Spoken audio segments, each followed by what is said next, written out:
y todo lo demás. Tomen sus lugares, por favor. Disfruten del aire de la casa de Dios. Disfruten la presencia de Dios. Agarren sus Biblias, por favor, sáquenlas ahí. La palabra de Dios, nuestra norma de fe y conducta. Y estamos todavía respondiendo la pregunta clave del cristianismo. ¿Cómo es posible que siendo yo pecador, Cristo me ame? ¿Cómo es posible que siendo yo un impío, Cristo me quiera llevar al cielo? Seguimos respondiendo la pregunta y Pablo da la clave. Se trata de la reconciliación, el proceso de reconciliación. Pablo nos da el plan de la reconciliación, eso lo vimos el domingo anterior. De hecho, hay 4 aspectos de esa teología bíblica llamada reconciliación del hombre con Dios. Pero, siempre hay un pero, ¿no? Desgraciadamente en el mundo en que vivimos, en el mundo en que estamos, en las escuelas en que nuestros hijos estudian, les enseñan otra cosa. Enseñan que tú eres tu propio Dios. Sálvate a ti mismo. Bueno, para aquellos que nos ven por internet en ese momento y para aquellos que están aquí todavía tienen esa idea humanística equivocada, les daré 4 razones de por qué el hombre no puede autosalvarse. 4 razones de por qué tú no eres tu propio Dios, ni yo soy mi propio Dios. ¿Por qué no podemos salvarnos sin Cristo? Bueno, número 1, esto no va a ser proyectado. Póngame atención, por favor. No será proyectado. Número 1, falta de fortaleza. No somos lo suficientemente fuertes para llegar al cielo. Fortaleza moral, ética, espiritual. No lo somos. La palabra dice que cuando éramos débiles, Cristo murió por nosotros. El que es débil no es fuerte. Por lo tanto, nos falta fortaleza para llegar al cielo. Número 2, no tenemos méritos propios para llegar al cielo. Por más inteligente que seas, estoy seguro que eres muy inteligente, pero nos falta mérito. Nadie llega al cielo por mérito propio, nadie. Por mejor que seamos, por más ayuda que prestemos, nos falta mérito. Llegaremos allá solo por los méritos de Jesucristo, solo porque Él hizo. Nadie es lo suficientemente bueno para ir al cielo por sus propios recursos. Isso não vai passar. Para aqueles que dizem que sí se pode sem Cristo, ojo com isso, não é certo. Te han engañado. Te han engañado. Número 3, falta de justicia. Dios muestra su amor para con nosotros en que siendo aún pecadores, dice la palabra, no podemos salvar a nosotros mismos porque nadie puede justificar sus propios pecados. Nos falta justicia para llegar al cielo. Y número 4, no tenemos el derecho de estar en la presencia de Dios por nosotros mismos. Según Pablo, antes de conocer a Cristo, todos éramos enemigos de Dios. Nadie recibe a un enemigo. Por lo tanto, el que no es cristiano es un enemigo con Dios. Y así no se llega al cielo. Ahí están las 4 razones de por qué nadie es su propio Dios. Nadie puede llegar al cielo por sí mismo. Hay personas que confían en una religión, se equivocan. Hay personas que confían en una iglesia, se equivocan. Hay personas que confían en un pastor o un sacerdote para ir al cielo, se equivocan. Se equivocan. Yo no te salvo. Yo predico sobre aquel que te ha salvado. Es muy diferente. Quede claro eso. Yo no hago milagros. Pero yo sé quién los hace. Es el que está aquí hoy. Su nombre es Jesucristo. Tú y yo somos instrumentos nada más de su gracia. Herramientas de su gracia. Esto todo está en el punto 1 de Pablo sobre la reconciliación. Los 4 aspectos de la teología bíblica de la reconciliación. El número 1 es el plan de reconciliación y lo vimos el domingo anterior. Ahora sí, preparen. Eso fue la introducción nada más. Número 2. Los medios de la reconciliación. Ahora sí, agárrate bien fuerte porque es algo hermoso. ¿A través de qué se da esa reconciliación del hombre con Dios? Los medios de la reconciliación. Colosenses 1, versículo 20. La palabra dice así en inglés. ¿Sí están aquí, verdad? ¿Sí me escuchan bien? Ok. ¿Siente la presencia de Dios en este lugar? Yo también la siento. Él está aquí. Colosenses 1, 20, la palabra dice así. Y por medio de Él, reconciliar consigo, ya vimos eso, todas las cosas, así las que están en la tierra, como las que están ¿dónde? En los cielos. Y ahí viene, por eso está subrayado. Haciendo la paz. ¿Cómo dice ahí, iglesia? La paz mediante la sangre en la cruz. No hay otro lugar. Y aquí están los medios a través de los cuales el hombre se reconcilia con Dios, haciendo la paz mediante la sangre de su cruz. ¿Cómo es que, la pregunta es, ¿cómo es que Cristo tomó el hombre y a Dios y eran enemigos? Dios nunca fue enemigo del hombre, pero el hombre se enemistó con Dios porque pecó. Quiero aclarar eso. ¿Cómo es que Cristo tomó ambas partes y hizo la paz entre ellos? Porque según Pablo, sin Cristo somos enemigos de Dios. ¿Cómo es que Cristo agarra el hombre, toma el hombre y a Dios y hace la reconciliación? A través de su sangre derramada en la cruz. Eso es increíble. Alguien tenía que morir. Durante 2000 años, casi 3000 años, el sistema sacrificial de Israel era: mata un animal por tus pecados. Y no era el sacerdote que mataba el animal, era el dueño del animal. Ya expliqué eso aquí en algunas ocasiones, pero quiero que entienda el impacto. Supongamos que tu hija, tu pequeña hija o tu pequeño hijo tiene una mascota. Y Dios te dice: entrégamelo, pero primero mátalo. Quiero que sientas el dolor del sangre ajeno derramado por tu pecado. Todo eso señaló a Cristo. Miles de años. El sistema de sacrificio en Israel, instituído por Jehová, fue para señalar a Jesucristo. Y aún así no lo entendieron. Pocos, la gran mayoría, se gozó con su muerte. Pero bueno, unos pocos no. La sangre derramada en la cruz es el medio a través del cual podemos reconciliarnos con el Señor. E hizo la paz entre el hombre y Dios. Pero mira el segundo medio. La sangre es el primero. El segundo medio de reconciliación. Colosenses 1, versículo 22. Está subrayado también. En su cuerpo de carne, por medio de la muerte, para presentaros como santos y sin mancha irreprensibles delante de Él. Pon en tu mente ese versículo porque lo vamos a usar más adelante. Es muy importante. Y ahí están las dos frases. Número 1, iglesia, la sangre en su cruz. Número 2, su cuerpo mediante la muerte. Sangre y muerte. Esas dos frases nos muestran cómo es que Cristo enfrentó nuestro pecado, que sacrificó por ti y por mí. Tremendo sacrificio.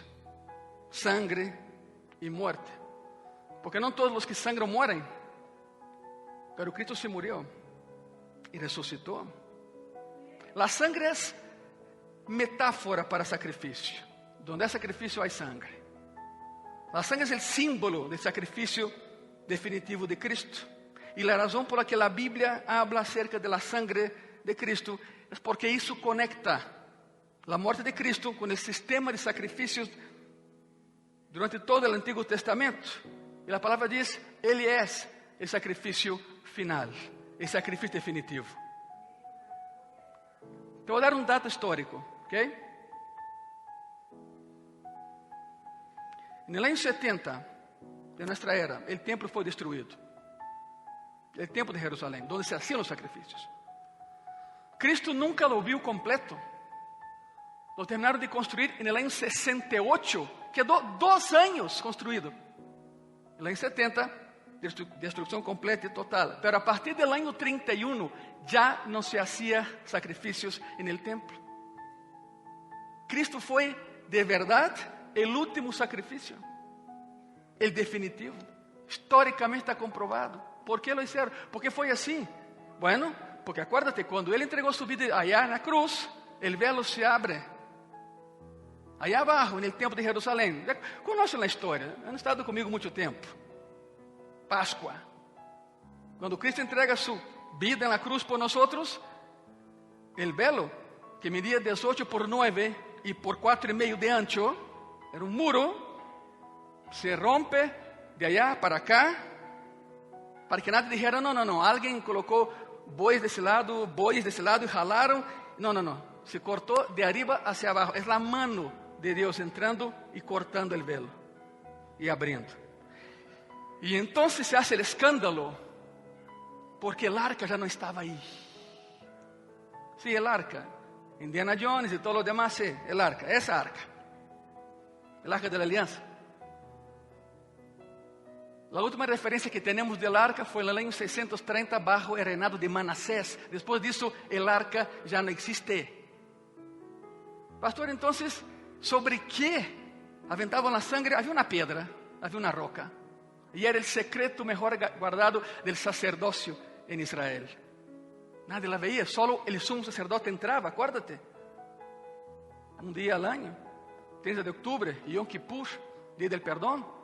Cuando se abre el velo, los que estaban ministrando en el santo lugar, no en el santísimo, en el santo lugar, casi les da un paro cardíaco, porque alguien robó el arca. No, nadie robó el arca. Bueno, los egipcios la robaron varias veces, pero el detalle es que el sistema de sacrificio cayó por tierra porque ya no estaba el arca. Si no está el arca, ¿para qué la sangre sobre el arca? Cristo fue el último sacrificio. A partir de ahí, Jehová ya no prendía fuego en el sacrificio. El sacerdote tenía que venir con antorcha y quemar. Pero ya no había para qué, ya no había razón. Y entonces el sistema de sacrificios vino abajo y cayó. Por eso cuando la Biblia dice que Cristo es el sacrificio final, entiéndalo, es la verdad. Ya no hubo sacrificio más. En el año 70 el templo fue completamente destruido. Por eso su sangre en la cruz y su muerte en la cruz, los medios para la salvación. Muchos sangran y no mueren, pero Él sí murió. Pero te voy a dar un dato más adelante. Algunos piensan que Cristo murió porque se quedó sin sangre. No. El ser humano posee entre 5,5 litros y 6 litros a 6 litros de sangre. Es lo que tienes en tu cuerpo en ese momento. Pero no fue eso que lo mató. Lo vamos a ver un poquito más adelante. Centrémonos en el punto 2, los medios para la reconciliación. Hebreo capítulo 13 dice así. Vamos a lanzarnos a Hebreo. Hebreo 13, versículos 11 y 12. Porque los cuerpos de aquellos animales, escuche eso, sacrificio, cuya sangre a causa del pecado es introducida en el santuario por el sumo sacerdote, son quemados fuera del campamento.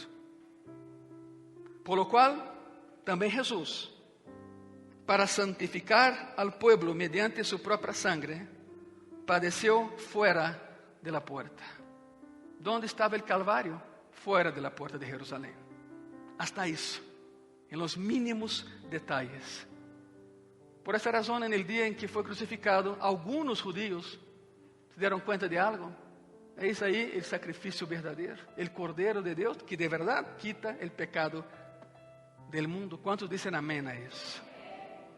La sangre derramada hace 2000 años todavía tiene poder, iglesia. Porque aquel que dio la sangre vive y está contigo y conmigo, está hoy en gracia y paz con nosotros. Es el mismo ayer, hoy y será eternamente. Todas las ofrendas por el pecado en el Antiguo Testamento incluían un derramamiento de sangre y el animal era sacrificado de manera violenta, así como Cristo fue muerto, fue asesinado de manera muy violenta. Y el sacrificio de animales Era un retrato del sacrificio final de Cristo. Señalaba a eso. Quien sufriría también Él una muerte violenta por nuestros pecados. Fue por eso que fue a la cruz. Ese fue el plan de Dios. El pecado debía ser pagado por la muerte de alguien que nunca hubiera pecado. Imposible. La ecuación es curiosísima, ¿no? Sin derramar sangre no hay perdón de pecados. Pero tiene que ser sangre de alguien que no pecó. Cristo no vino por las vacas, senão una vaca sería sacrificada. No, Cristo vino por la corona de su creación, tú y yo, los seres humanos. Entonces un ser humano tenía que morir por los demás, pero sin pecado, limpio de todo pecado. Imposible, el hombre siempre peca. El hombre siempre peca. En gracia y paz somos pecadores redimidos por la sangre de Cristo. ¿Cuántos dicen amén? Pero todos hemos pecado. Y si tú me dices, pastor, yo nunca pequé, lo acabas de hacer porque la mentira es un pecado. Todos hemos pecado. Si yo quisiera morir por ti en la cruz, era imposible porque yo moriría por mis propios pecados. Alguien tenía que ir a la cruz, entonces era imposible la salvación para el ser humano. Quiero que entienda muy bien eso, Iglesia Gracia y Paz. Tu salvación, la mía, era una imposibilidad estratégica y lógica. ¿Por qué? Porque todos mueren por sus propios pecados. No había solución. Hasta que Dios dijo, hay una solución. Pero Señor, tú eres Dios, tú no mueres. El único que nunca ha pecado eres tú. Tú no mueres, tú eres Dios, alfa y omega, principio y fin, eterno. Y Dios dijo, ok, entonces me haré hombre para morir. Me haré hombre para poder morir. Increíble. ¿Quién lo obligó a hacerlo? Nadie. ¿Quién lo motivó a hacerlo? El amor. Hacia ti y hacia mí y hacia nosotros. ¿No crees que eso es magnífico? ¿No crees que eso es enorme? Sí, es enorme. Dios te conoce, te llama por tu nombre todos los días. Te trata como si fueras la única persona en ese planeta. Motivo de sobra hay para alabar su nombre, ¿verdad? Ese era el plan. El pecado tenía que ser pagado por alguien que nunca hubiera pecado. La razón por que se habla tanto de sacrificio era para señalar a Jesucristo. Y aquí viene la parte hermosa. Escuche bien eso. Todo animal sacrificado en el templo se desangraba hasta morir. Por eso moría. Quedaba sin sangre. Pero a ver, que alguien me diga, cuando Cristo muere en la cruz y le perforan su costado, ¿qué es lo que sale de ahí? Agua y sangre. No se desangró hasta morir. Él entregó su vida de manera consciente por nosotros. No confundo las cosas. Porque hay personas que predican, no, se desangró. Eso no está en la Biblia. Cuando el corazón deja de latir, se forma agua a su alrededor. Símbolo de que estamos, por eso perforan. Se sale agua,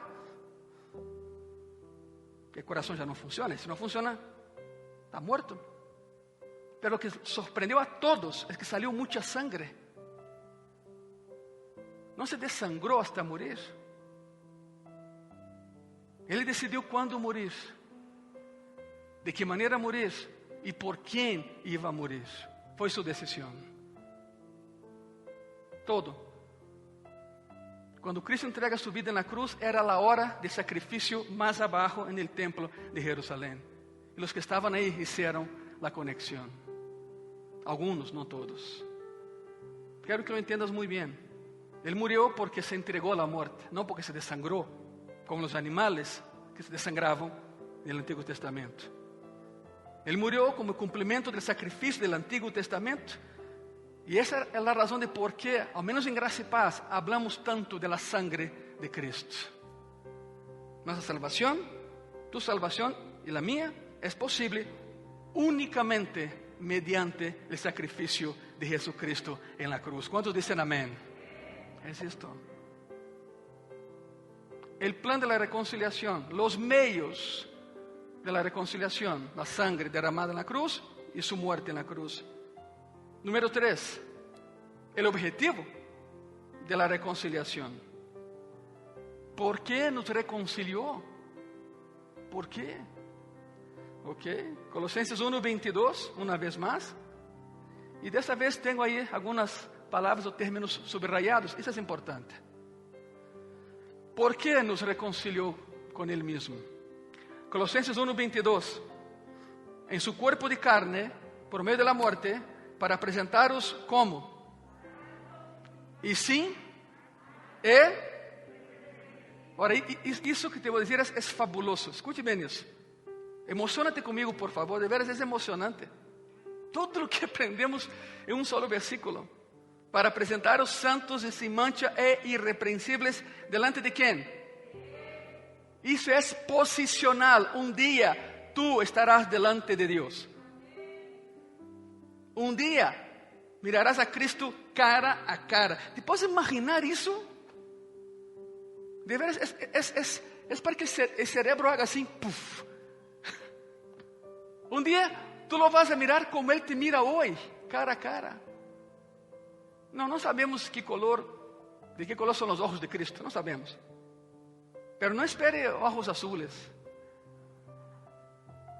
No esperes una piel muy bonita.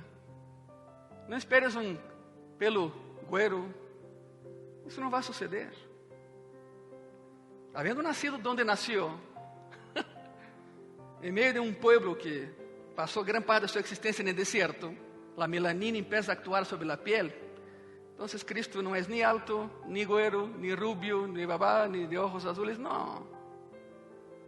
Quizá físicamente hablando, humanamente hablando, Cristo sea más bajo que tú. Humanamente hablando, porque no hay nadie más alto que Él. No hay nadie más fuerte que Él. No hay nadie más bello que Él. Pero un día lo mirarás, estarás delante de Él. Es como, ¿por qué nos reconcilió con Él? Es como si Dios hubiera dicho, escuche bien eso. Es como si Dios nos hubiera dicho, miren, si van a estar aquí en el cielo conmigo, tienen que ser limpiados, tienen que ser santos. Significa limpo de todo pecado. Tienen que ser sin mancha, sin ninguna mancha, irreprensibles, y entonces podrán estar aquí conmigo. La pregunta es, ¿por qué tenemos esas tres expresiones? ¿Por qué Pablo coloca eso en la carta a los Colosenses? Santo tiene que ver con nuestra relación con Dios. Ponga atención, por favor. De esa manera llegamos al cielo. ¿Okay? Santo tem que ver com tu relação com Deus. A palavra kadosh, em hebreu, kadosh significa aquele que disse não ao pecado. Santo não é o que hace milagros, porque tu e eu não hacemos milagros. Santo é todo aquele que disse não ao pecado e sim a Cristo. Por isso, santo tem que ver com nossa relação com Deus. Sem mancha, seguindo esse parâmetro que está aqui, sem mancha, tem que ver com nós mesmos. O esforço por não pecar. E irrepreensível tem que ver com nossa relação com os demás. Escute bem isso. Santo com Deus, sem mancha, é algo interno. Irrepreensível, como tratas a los demás. Corpo, alma e espírito. Dá lo mismo. E outra vez, a Trinidade. Tem que haver santidade entre nós e Deus. Tem que haver uma ausência de mancha de pecado dentro de nossos corações. Y tenemos que ser irreprensibles ante Dios y ante los demás. Honesto y ético en tu trabajo, en tu escuela, en tu familia, en la calle donde vivas, no importa. Tiene que ser irreprensible. Santidad entre nosotros y Dios, ausencia de mancha para nosotros mismos y cómo trata a los demás. Irreprensible en tu trabajo, en tu escuela, donde vivas. El versículo termina con una pequeña frase. Delante de quién? De Él. Delante de Él. Es un proceso. Y es donde todos, repito, todos estaremos algún día. Un día estaremos delante de Él. Si eres cristiano, Dios te ve a través de Cristo. ¿Por qué crees que Dios no nos fulmina si Él es santo, santo, santo? Deus ama a quem? Al pecador. Muy bien. Escola dominical. Base. Deus ama al pecador, pero aborrece ¿qué, iglesia? Muy bien, el pecado. Todos hemos pecado. Entonces, cuando su mirada sale de allá hacia nosotros, cuando su mirada de ira santa, porque todos hemos pecado, cuando su mirada sale de allá hacia nosotros, nos fulminaría. Pero hay algo entre el cielo y la tierra, hay un intercesor, su nombre es Jesucristo. El sumo sacerdote entraba al santísimo lugar, estaba el arca de la alianza, y ahí sobre el arca algunas gotitas de sangre, la sangre del sacrificio. La tapa del arca tiene un nombre, el propiciatorio. Ayúdame, Señor, sé propicio a mí, dice la palabra. Esté de mi lado, por favor, Señor. Dice la palabra que abogado tenemos delante de Dios. Entonces, cuando esa mirada sale de allá hacia ti, hacia mí, pecadores que somos, redimidos, pero pecadores, cuando sale de allá, pasa por un filtro. El filtro es la sangre de Cristo, el propiciatorio. Y entonces la mirada que es de ira, sale del otro lado como una mirada de amor, de paciencia, porque Dios ha tenido mucha paciencia contigo y conmigo, ¿sí o no? Sí. Se trata de Cristo, solo Él. La mirada de furia, de ira santa, se transforma en mirada de amor.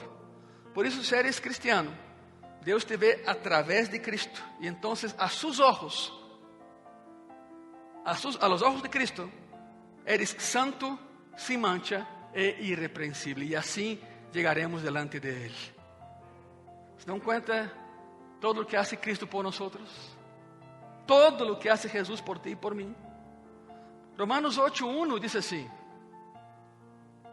Ahora, eso es fantástico, ¿no? Para empezar, ahora pues, ninguna condenación hay para los que están en ¿quién? Otra vez la posición. En hebreo, la expresión es impactar. Impactar significa en el centro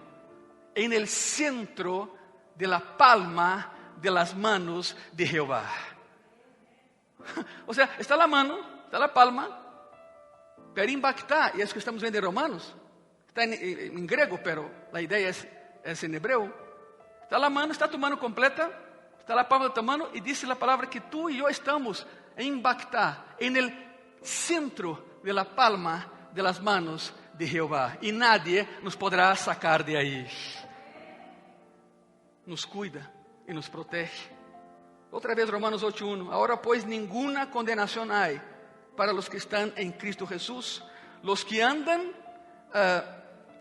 no andan conforme a la carne, sino conforme ¿qué? Los que no andan según la carne, sino andan conforme al Espíritu de Dios que habita en ellos. Y vayan al versículo 33, Romanos 8:33. La promesa es increíblemente hermosa y explosiva. ¿Quién acusará a los escogidos de Dios? Dios es ¿el qué? El que justifica. Satanás viene y te acusa. Jehová dijo, es mío, no lo toques, no la toques, ni te acerques a ellos, son míos, yo los he justificado.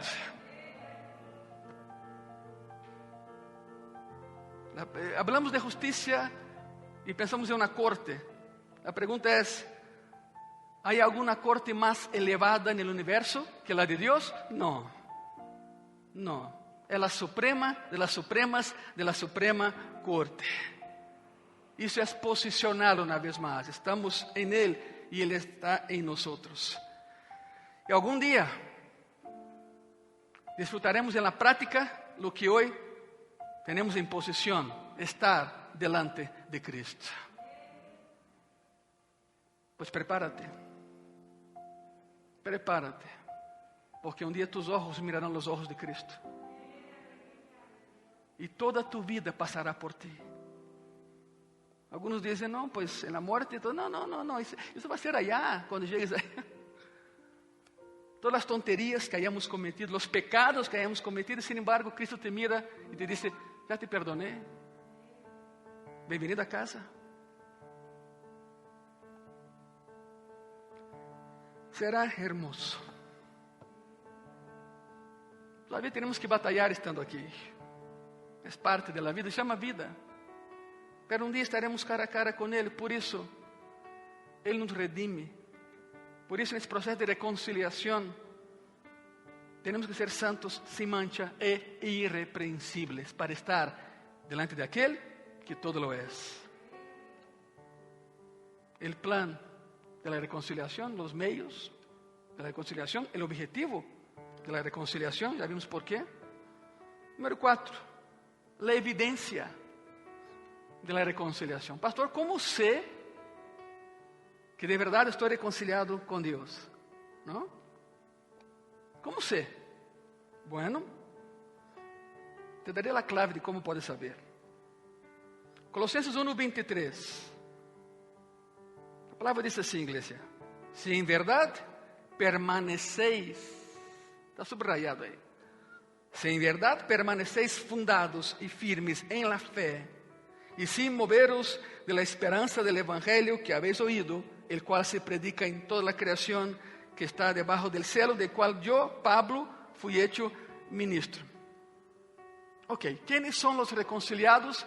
Los que luchan, los que perseveran, los que insisten y los que nunca desisten. Esos son los reconciliados. Que quede claro. Porque hay personas que hay cristianos, puede cambiar, hay cristianos que por cualquier motivo abandonan a Dios. Se van de la iglesia, se alejan de los amigos. Esos no son reconciliados, nunca lo fueron. Nunca lo fueron. Eu sempre he dicho algo. Aquele que se vai de uma igreja por alguém é porque nunca estuvo em ella por Cristo. E aí empieza o problema. Lucas 8:13. Jesus explica quem são aqueles que não permanecem, aqueles que não perseveram, aqueles que não são reconciliados. Lucas 8:13. E é a parábola do sembrador. Você sabe a parábola do sembrador? Las semillas del evangelio, ¿no? Hay semillas que caen en lugares y prosperan y otras no, pero miren lo que dice Lucas 8:13. Los de sobre la piedra, o sea, la semilla que cae sobre la piedra, aquellos que están ahí. Aquí no dice roca, no se confunda, no es Cristo, es una piedra cualquiera. Los de sobre la piedra son los que, habiendo oído, escuche bien eso, habiendo oído, reciben la palabra con gozo, pero estos no tienen raíces. Creen por algún tiempo y en el tiempo de la prueba, ¿qué dice ahí? Se apartan. Tú y yo conocemos a personas así. Iban bien. Iban muy bien. Se mostraban muy espirituales. En cada reunión de oración, eran los primeros que llegaban y los últimos en salir. Siempre que había alguna necesidad en la iglesia, los primeros levantaban las manos, cuenta conmigo, ¿dónde están ellos? Pero no perseveraron. Vinieron problemas, vinieron ataques, quizá mentiras, y ya no están. Por eso Cristo dice, estos escucharon las mismas palabras que todos los demás, estuvieron en las reuniones con todos los demás, cantaron las mismas alabanzas que los demás, fueron motivados por la misma predicación que todos los demás, pero no perseveraron. Ya no están. Por un tiempo creen y en el tiempo de la prueba, cuando ven los trancazos, se alejan. Se alejan. Abandonan a Cristo, abandonan su fe y abandonan a su iglesia. ¿Sabe por qué? Porque nunca fueron salvos. Porque nunca fueron verdaderamente cristianos, simpatizaban con el evangelio. Porque un cristiano sempre persevera.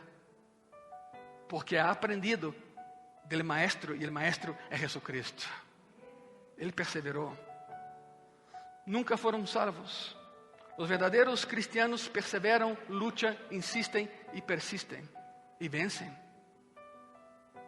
Verdadeiros cristianos sempre continuam, sempre estão. E há uma advertência em 1 de Juan 2:19, para que entendam quem são estes, porque tu e eu conhecemos a pessoas assim, estou seguro. 1 de Juan, capítulo 2, versículo 19. Escute isso. Salieron de nosotros, pero no eran de nosotros. Isso é gravíssimo, muito pontual. Salieron de nosotros, pero no eran de nosotros. Porque si hubiesen sido de nosotros, habrían permanecido con nosotros. Pero salieron para que se manifestase que no todos son de nosotros. Punto. Muy claro, muy directo. Y hay una promesa. Aparte de eso, hay una promesa. 1 de Juan, capítulo 2, versículos 24 y 25. La promesa es esta, iglesia. Lo que habéis oído desde el principio permanezca en vosotros. El Evangelio, que permanezca en vosotros. Si lo que habéis oído desde el principio permanece en vosotros, también vosotros permaneceréis en el Hijo y en el Padre. Y esa es la promesa que Él nos hizo. La vida, ¿qué? La vida eterna. Si escuchas la palabra, si vives la palabra, si aprendes la palabra y permaneces en la palabra, eres un cristiano, una cristiana. Y vas a permanecer. Y entonces eres reconciliado con Dios. Y entonces un día estarás cara a cara con aquel que hace la reconciliación. Y no es otro, solo Jesucristo lo puede hacer. Solo Él lo puede hacer. Vida eterna. La pregunta es, ¿quién recibe la vida eterna? Hay personas que piensan que la vida eterna empieza después que uno muere. No, la vida eterna empieza en el momento en que Cristo entra a tu corazón. En ese momento empieza tu vida eterna. ¿Quién recibe la vida eterna? Aquellos que perseveran. Porque son cristianos. El cristiano tiene vida eterna. ¿En qué debemos de creer? ¿En qué debemos de creer? Entonces, otra vez, versículo 23, Colosenses 1, 23, otra vez. Si en verdad permanecéis fundados y firmes en la fe, y sin moveros de la esperanza del Evangelio que habéis oído, el cual se predica en toda la creación que está debajo del cielo, del cual yo, Pablo, fui hecho ministro. Entonces, la lógica es esa.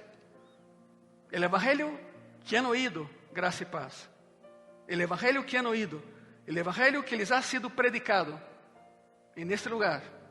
El Evangelio que salva, el Evangelio del cual Pablo predicó igual, ese es el Evangelio verdadero. Sin shows, sin explosiones, sin otro atractivo que no sea la palabra de Dios en nosotros, regla de fe y conducta, y que nos lleva al cielo un día. Es el Evangelio. El Evangelio, Pablo decía, es el Evangelio que me redimió. El Evangelio que me compró para darme libertad. Y Pablo dice a los Gálatas, mira, si alguien viene y predica otro evangelio que no sea este, sea anatema. Anatema es una palabra en griego, significa apartado desde lo alto para destrucción. Anatema. Apartado desde lo alto para destrucción. Si alguien viene y predica otra cosa que no sea Biblia, apartado está para destrucción. Es lo que decía Pablo a los Gálatas, pero sirve para todos nosotros. Si alguno predica otro evangelio que no sea este, sea anatema. La reconciliación, la palabra clave para el cristiano. ¿Por qué me ama, Señor?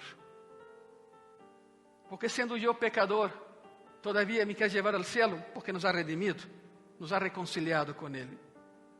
Quiero cerrar ese tema con 2 de Corintios 5, para que quede más firme en ti, en tu corazón, lo que estamos hablando hoy. En 2 de Corintios 5 encontramos 4 princípios básicos para la reconciliación. 4 princípios básicos para la reconciliación. Número 1, la reconciliación transforma a los hombres, transforma al ser humano. 2 de Coríntios 5:17. De modo que, se alguno está en Cristo, nueva criatura es. Es posicional otra vez, en Cristo. De modo que, si alguno está en Cristo, nueva criatura es. Las cosas viejas, ¿qué dice ahí? No vivas de tu pasado. He mencionado en Gracia y Paz varias veces, tu cuerpo foi diseñado como un mensaje del cielo hacia ti. Tu cuerpo señala en una sola dirección. Tus ojos están aquí, no están aquí atrás. Ahora, si tú me dices, pastor, tengo un tercer ojo aquí, para rato platicamos tú y yo. ¿No? Pero todo tu cuerpo señala en una sola dirección. Tus rodillas están para allá. Claro, hay personas que caminan para atrás, pero tarde que temprano se van a caer. Pero fuiste diseñado como una carta de Dios hacia ti mismo, hacia ti misma. ¿En qué dirección señala tu cuerpo? Hacia adelante. Por lo tanto, para atrás, ni para tomar impulso, hermano. No hay nada ya pasó. Vive el hoy, pero camina hacia tu futuro con Cristo. Por lo tanto, si alguno está en Cristo, nueva criatura es, las cosas viejas ya pasaron, he aquí, todas son hechas, ¿qué? Nuevas. Mira, no vivas en tu pasado, pero tampoco vivas en tu futuro. Es un lugar que un día vas a llegar, pero todavía no estás allá. Hay personas que se preocupan demasiado por situaciones que nunca van a suceder, pero viven no solo en el pasado, pero también viven un poquito en el futuro y dejan de disfrutar el presente. Estás aquí, estás allá, y Él aquí, el presente, glorioso en las manos de Cristo. No tienes por qué vivir en tu pasado, ya lo viviste. Pero tampoco vives en tu futuro, porque hay cosas que has planeado y has visto y has ya enloquecido y no va a pasar. Quizá nunca lleguen. Porque eso evita que disfrute el presente en la presencia de Cristo. Caminaremos hacia allá, pero todavía no llegamos allá. 4 principios básicos de la reconciliación. La reconciliación transforma a los hombres, ya lo vimos. Número 2, la reconciliación apacigua la ira de Dios, calma la ira santa de Dios. 2 de Corintios 5:21. Al que no conoció pecado, por nosotros lo hizo pecado. Eso de lo hizo es una tercera persona actuando sobre alguien. Dios derramó en Jesús los pecados de toda la humanidad. No lo transformó en pecador, no, descargó en Él todos nuestros pecados, para que nosotros fuésemos hechos justicia de Dios en Él. 6 horas clavado en una cruz fuera de Jerusalén. Sobre Él, los pecados de toda la humanidad. Era como que diciendo, necesitavam de alguém sem pecado para morir, heme aqui. Eu tomarei tu lugar na cruz. E pagou o preço. Você pode imaginar a festa que hizo o inferno? Satanás intentou matar a Cristo desde muito antes que nascera. ¿Queréis um exemplo? Caim matou a Abel.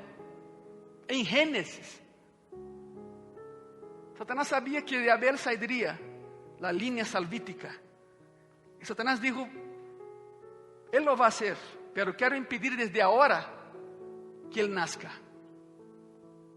Si analizas el Antiguo Testamento, verás que cada línea salvítica fue cortada por el diablo, a través de muertes, guerras. Pero dice la palabra que Cristo no puede ser burlado. ¿Estamos de acuerdo con esto, verdad? Y siempre había una continuidad, siempre había un camino, siempre. Siempre. Satanás não sabia quem era ele. De hecho, intuía que tinha entre 2 e 4 anos, e por isso em Belém mataram a todos os niños nesse rango de idade. Satanás não sabia quem era. Matem a todos parejo. ¿Sabem quando Satanás descobriu que? Porque Satanás não é Deus. Tem poder, sim, mas não é todo-poderoso. O único que é todo-poderoso é Cristo. Omnisciente, sabe todo. Satanás não. Satanás é um bobo Y piensa que puede y no puede. Piensa que puede, pero no puede. ¿Sabe cuando Satanás descubrió quién era Cristo? En su bautismo en el Jordán, a los 30 años de edad. Cuando Juan lo bautiza, de hecho cuando lo menciona, ahí viene el Cordero de Dios que quita el pecado del mundo. Todo el infierno, dijo, es Él, sobre Él. Cuando fue clavado en la cruz, el infierno hizo fiesta. Lo matamos, por fin lo matamos. El único que nos podría destruir. Y no sabían que justamente clavado en la cruz ya estaba destruyendo el infierno completamente. Y cuando resucitó, el infierno dijo, ahora sí estamos completamente perdidos. Ya estaban desde antes. Desde antes. Por eso la reconciliación es tan importante entenderla, porque transforma a los hombres de pecadores a redimidos. Número 2, la reconciliación apacigua la ira de Dios. Él llevó sobre Él nuestros pecados. Número 3, están viendo los principios básicos de la reconciliación. Principio básico número 3, la reconciliación solo es posible a través de ¿quién? ¿Están aquí, verdad? Solo a través de Cristo. 2 Corintios 5, versículos 18 y 19. Y todo esto proviene de Dios, quien nos reconcilió consigo mismo por Cristo y nos dio el ministerio de la reconciliación. Que Dios estaba en Cristo reconciliando consigo al mundo. Y aquí viene lo más hermoso, mira. No tomándoles en cuenta a los hombres sus pecados. ¿Cuántos dicen amén a eso? Es más, digamos, gracias a Dios. Gracias a Dios. Y nos encargó a nosotros la palabra de la reconciliación. Cada vez que predicas, extiende la reconciliación. Cada vez que hablas de Cristo, estás alcanzando a alguien más con esa reconciliación. El ministerio lo tienes tú. Y número 4, la reconciliación es para quién? Es para todos. ¿Están aquí, verdad? La reconciliación es para todos. Pastor, entonces, ¿por qué no todos van al cielo? Porque no todos lo aceptan. De hecho, la mayoría rechaza a Jesucristo. 2 Corintios 5:14, la palabra dice así: porque el amor de Cristo nos constriñe, o sea, nos estorba, digamos así, para pecar. Porque el amor de Cristo nos constriñe, pensando esto, que si uno murió por todos, luego todos murieron. El cuerpo regresa a la tierra, ahí va, pero tú vas al cielo. Tú vas al cielo, iremos al cielo y estaremos delante de Él. Simplemente sin Cristo no hay vida. Hay personas que existen y hay personas que viven. ¿Cuál es la diferencia? Cristo en la persona. Entonces, ¿qué decimos acerca de la reconciliación, iglesia?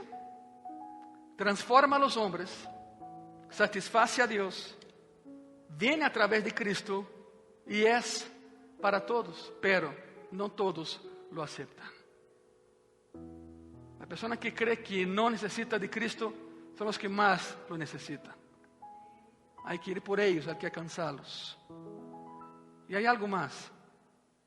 Estamos terminando. Hay algo más. Dios nos llamó, a ti y a mí, a ejercer el ministerio de la reconciliación a través de Jesucristo. La doctrina de la reconciliación no termina cuando usted es salvo, iglesia.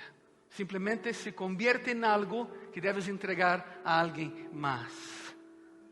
Por eso predicamos la palabra. Cada vez que predicas la palabra, estás reconciliando a alguien con su Creador. ¿Cuántos dicen amén a eso? Es un privilegio que Dios nos da. La palabra dice que los ángeles lo quisieron hacer.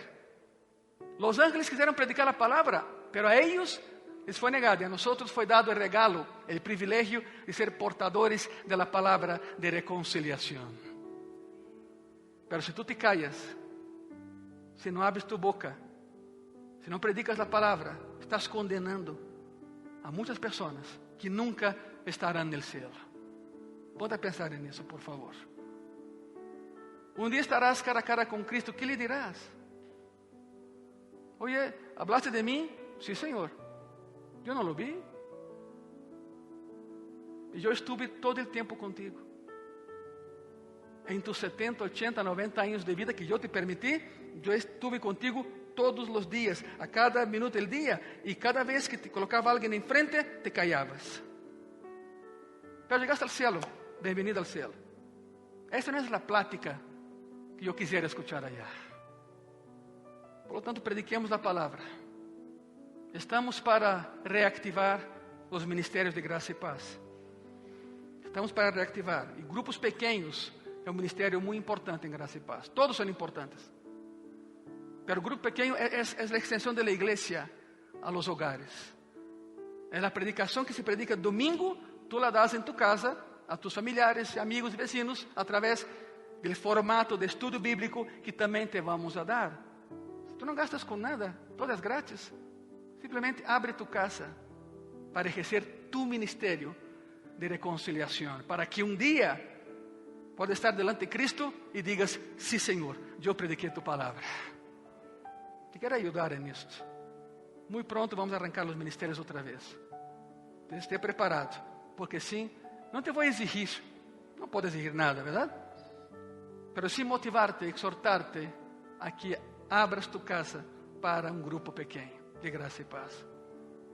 Te daremos todo o material, simplesmente ejerce tu ministério de reconciliação. Se ponem de pé nesta manhã, por favor.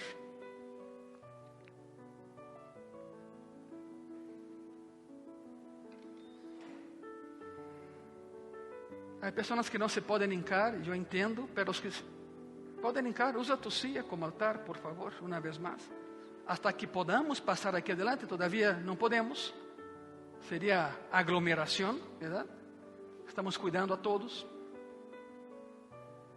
Pero usa tu silla como altar, se lo puedes hacer. E aí, sentado ou hincado, platica com tu Salvador. O assunto é que, sem Ele, não há reconciliação.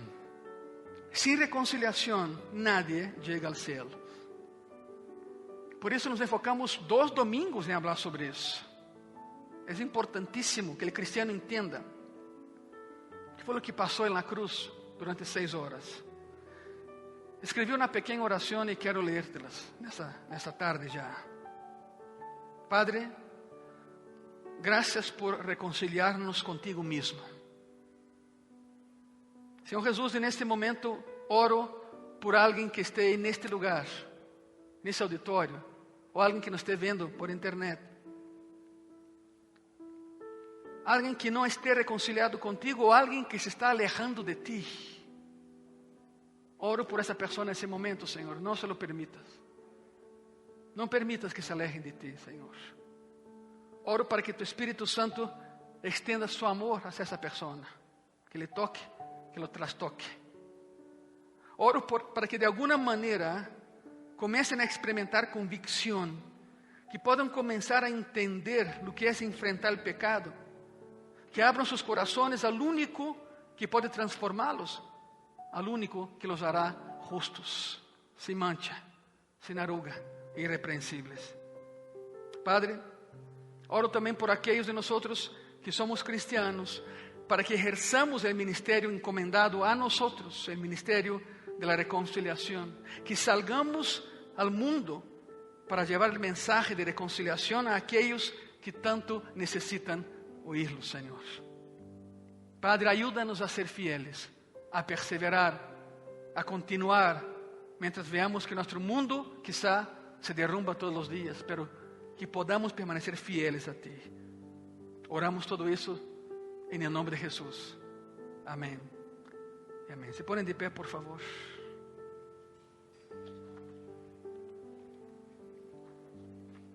E uma vez que estén de pé, dê um aplauso a Jesucristo uma vez mais, ¿verdad? Porque Ele é digno, porque Ele merece. Aleluia, graças Senhor. Graças Senhor. É mais, ni siquiera existiríamos se não fora por sua vontade e por seu amor. Ni siquiera estaríamos aqui se não fora por Ele. Estamos conscientes de ello, verdade? Sabemos que é assim. Por lo tanto, esse amor genera obediência e vamos entregar a Deus em obediência o que é de Ele. Se não tens um sobre, levanta tu mano. É parte de nossa vida cristiana.